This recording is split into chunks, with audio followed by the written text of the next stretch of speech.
چونٹیوں کے بارے میں دلچسپ اور عجیب حقائق۔ کیا آپ جانتے ہیں کہ بارش سے پہلے ہی چونٹیاں کیسے پتہ چلا لیتی ہیں کہ بارش ہونے والی ہے؟ آج ہم آپ کو چونٹیوں کے بارے میں ایسے ہی کچھ حقائق کے بارے میں بتائیں گے۔ چونٹیوں سے متعلق قرآن مجید میں سورہ نمل کی آیت نمبر 17 اور 18 میں اللہ تبارک و تعالیٰ کا ارشاد ہے، اور سلیمان نکلے اپنے پورے لشکر کو لے کر، جس میں انسان، جن اور تمام جانور تھے، فوج بندی کیے ہوئے جانے لگے، یہاں تک کہ وہ گزرے وادی نمل سے، جو چونٹیوں کی وادی تھی۔ ایک چونٹی نے دوسری چونٹی سے کہا، اے چونٹیوں، اپنے گھروں میں گھس جاؤ، کہیں تمہیں سلیمان اور ان کی فوجیں نہ پیس ڈالیں اور انہیں خبر بھی نہ ہو۔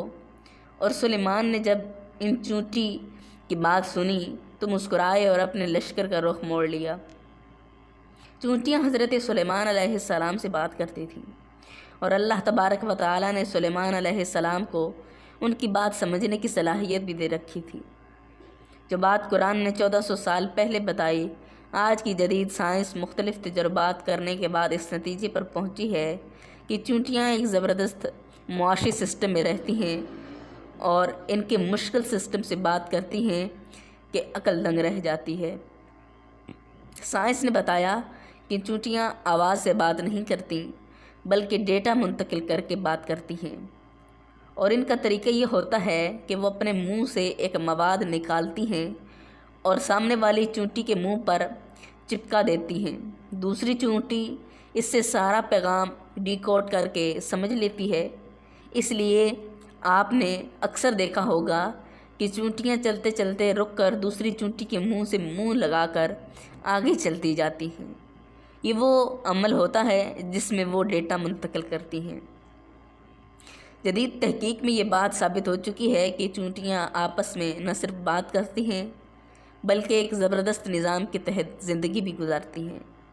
آپ نے اکثر دیکھا ہوگا کہ بارش سے پہلے چونٹیاں اپنے گھر کے باہر گول چکر لگانا شروع کر دیتی ہیں اور مٹی کے پہاڑ بنا لیتی ہیں تاکہ بارش کا پانی ان کے گھر میں نہ آ سکے۔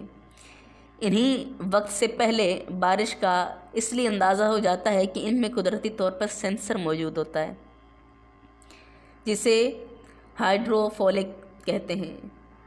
جب ہوا میں نمی کا تناسب زیادہ ہو جاتا ہے تو چونٹیوں میں موجود یہ سینسر اسے محسوس کرتا ہے اور چونٹیوں کے دماغ کو بارش کے متعلق پیغام پہنچاتا ہے۔